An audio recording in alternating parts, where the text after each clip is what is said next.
Alrighty, here we go. This is what we have so far. We're going to do a bow on it because if you're taking it for a housewarming gift or welcome to the neighborhood, you're probably going to have a bow on it. So we're going to go with a red. I toned it down a little bit with some chocolate fondant. And I don't really want to make the bow too big or it'll be too heavy. Okay, we'll do a couple little tails. So we'll cut in here and in here. Hold on to that to squeeze it at the top there. And we'll do this down in there. The further in it is, the better it's going to be because it's going to be well supported. If it was fondant, a fondant basket, I wouldn't have to worry so much about it. But okay.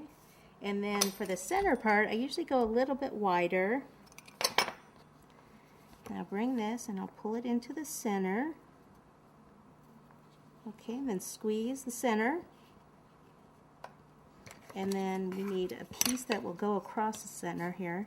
So we'll just take this, and I usually thin this down, flip it over, and then fold the sides in.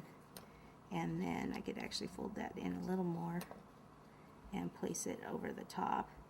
Pinch any of that off in the back, like so.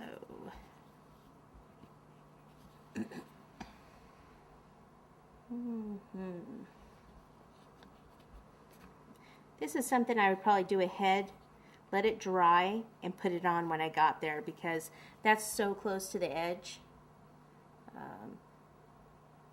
Again, on a fondant cake it would be okay. Buttercream, not so much.